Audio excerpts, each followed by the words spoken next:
Day 5 of hotel quarantine in Tokyo.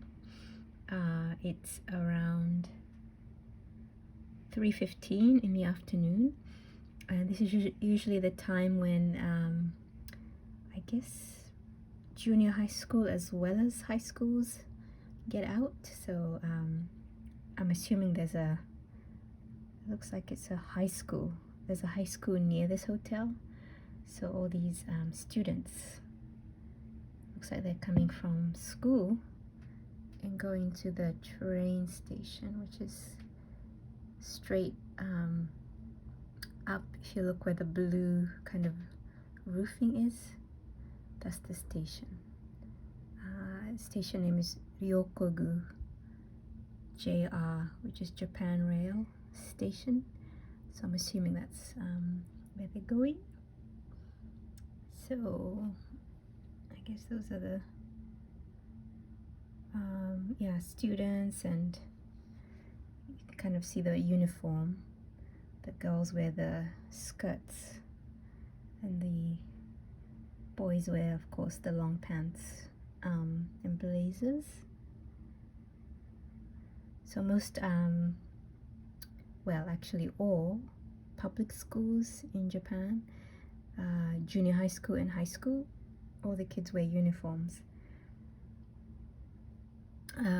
Private schools, I guess it depends on the private school.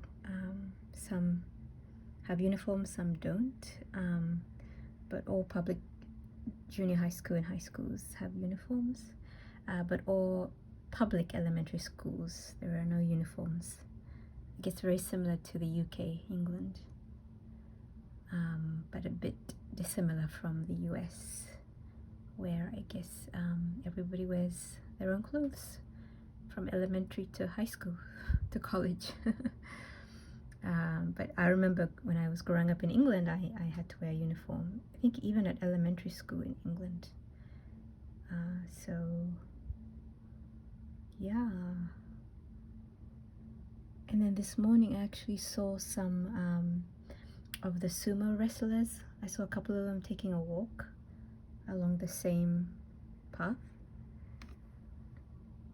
So yeah, this is the sumo stadium right here with a green roof. So I guess some of the wrestlers stay around here, and in the morning, especially when they're not wrestling, they take their little morning walks, stretch their legs, get ready for the wrestling later on. And I don't know if I've shown you, but to my left here, I don't know if you can see it very well, but apparently that's the National Museum. Oh, I forgot the name, I have to look it up again, but yeah, apparently it's like one of the main museums in Tokyo. Lots of national artifacts.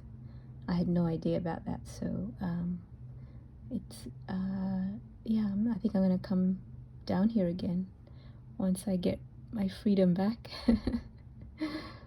from next week, to check out the museum. And I don't know if you can see that plane over there in the sky. So this place is actually really kind of the downtown or the heart of Tokyo. So it's only, I checked this morning on the map, the travel map, but it's only about an 8-minute train journey. You can see the train coming in there. It's an 8-minute train journey to Tokyo Station. So Tokyo Station is like kind of the heart of Tokyo.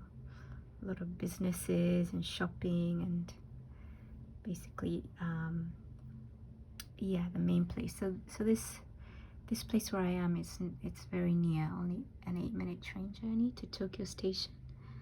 So I don't know if you can see some skyscrapers straight up there, but that's basically Tokyo Station, sort of in the center of this frame. to the left of that lion building. That's Tokyo Station.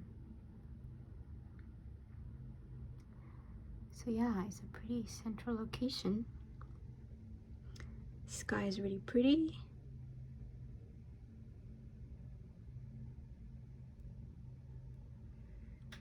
There was lots of sunshine earlier in the day, but it's still, yeah, no rain. It looks like it's a really nice day.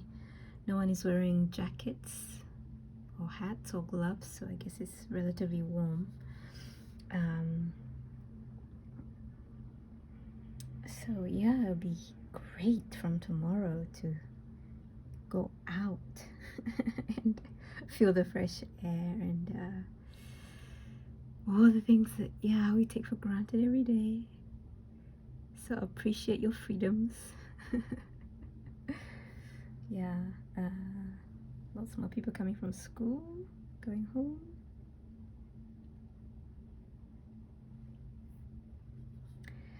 So I was just wondering whether people actually know that this hotel is like for quarantine people like us who arrive, you know, from other countries.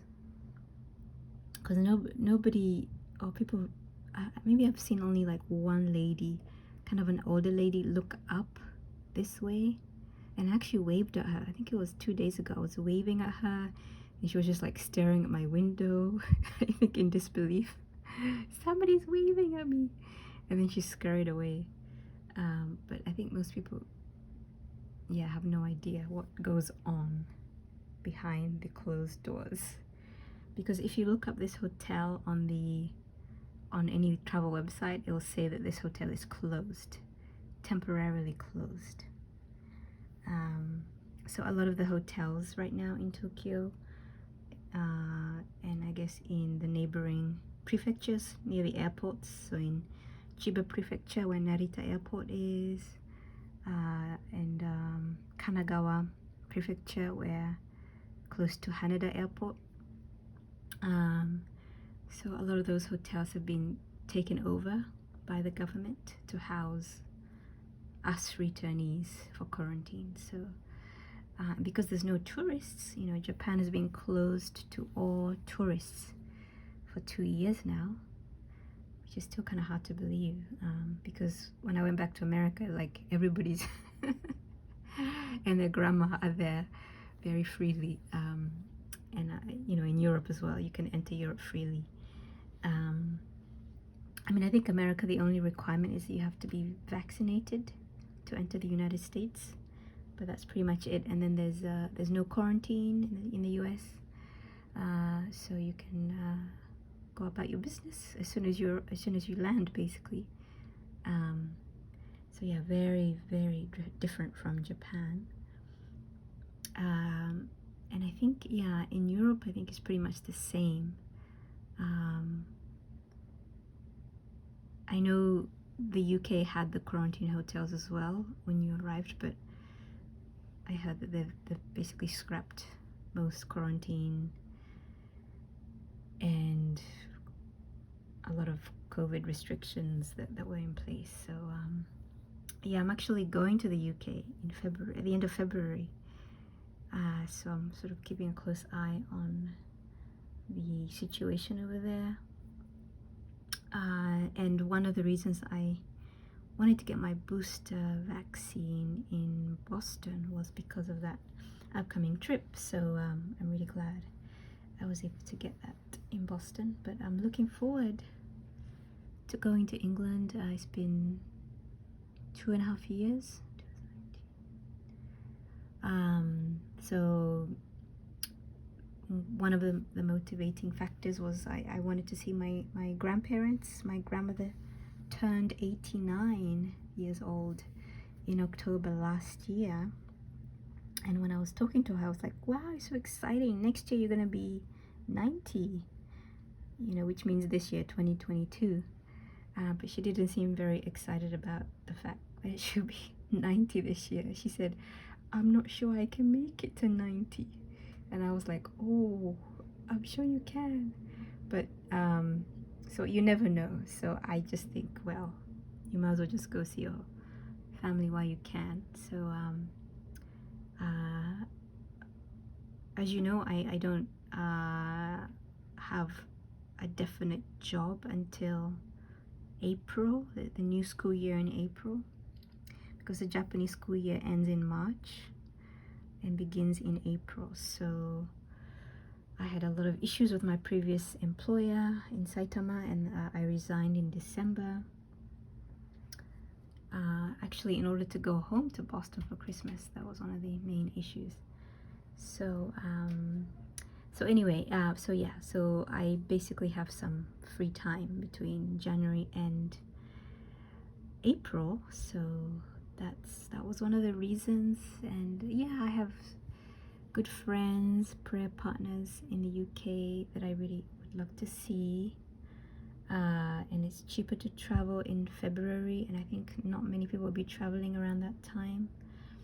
So I kind of weighed up all the pros and cons and felt that it probably will be a reasonable time to travel. And I know I have to go through all this quarantine business again when I return to Japan, but you know, again, you weigh up the pros and cons and figure out what's important to you, what you can and you can't handle. So I really want to see my family. I want to see my friends. And there is time right now. So why not go? I think, personally, you know, God has given us all kinds of resources and abilities. So we can get vaccinated, we can get boosted. Even in the pandemic, there's still a way to travel and go home or go to see family, to go see friends. So I felt like I've taken the precautions that I can, which is what I kind of decided for the Boston trip as well, to go home in December. And then God will take care of everything else, you know. So you know, we're a people of faith. We walk by faith, not by sight. So when everybody else is panicking and losing their heads, we just look to Jesus and everything will work out, right? We know the end of the story. So so I'm looking forward to going to the UK. And for me, there's a lot of what's the word? A lot of good things, and I guess memories and experiences. You know, I grew up in England. I feel more English than anything else, maybe. I spent 18 years of my life there, and there's a lot of history there. And you know, it's good to sometimes go back and refresh yourself. Remember who you are, where you've been, the people that made you who you are. And England is definitely, you know, a pivotal place in my life. I think I am who I am because of that those many years I spent growing up in England, and I became a Christian in England. I met Jesus in London, my university there, through Singaporeans and Malaysians. Thank you, La. And so it's just a chance to kind of re-enjoy those moments. Sometimes, you know, life has been stressful for everybody the last 2 years, and sometimes you just need to go back to those places. I mean, it's like in the Bible, in the Old Testament, all the Israelites, right? They made their kind of altars and memorials and places where, you know, they had really encountered God, so they could remember. They can go back to these places and remember God's faithfulness and goodness. So I feel it's good to kind of go back to those places in our lives, wherever they might be, whether they're local or global. So I'm really looking forward. And I think one of the places I really wanted to visit is my university, my second university where I did my master's degree, which is the University of Cambridge. And I really loved enjoying evensongs at the King's College Chapel, just hearing those really just amazing voices of the choir of King's College, Cambridge. And I was just chatting to God about it when when I was in Boston. Should I make that trip to England? Is it too soon? And all this back-to-back trip, and there's this Omicron going on, and what should I do? And I really felt that that just, I don't know, yeah, I guess God gave me this picture of just sitting at that chapel next to him and enjoying the songs of those boys and men raising those kind of angelic voices in worship to him, and just sitting there together and enjoying worship to the living God. And yeah, that's one of the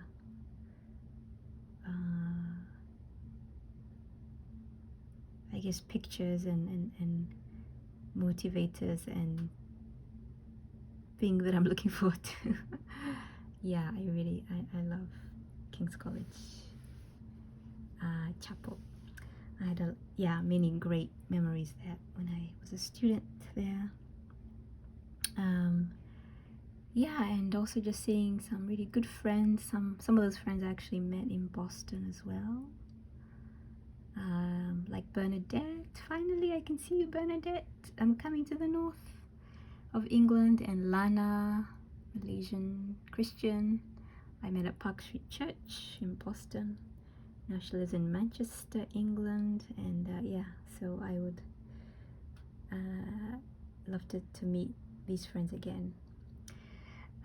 So that's my little spiel for day 5 in quarantine. I just ate my strawberries. This is like an empty dish right here. And I have my Kenyan tea that I brewed with some honey from home, and this nice cup that my sister gave me for Christmas. So yeah, so I'm just going to hang out. I think I'm gonna write my January prayer letter, because I was thinking a lot actually about my grandmother today. So I want to write that prayer letter partly about her, because I think at this moment in my life, she's just her memories have been influenced me a lot and encouraged me a lot. So thank you, Shosho. Asante sana. So this is it. Thank you guys. Thanks for listening. Goodbye from Tokyo.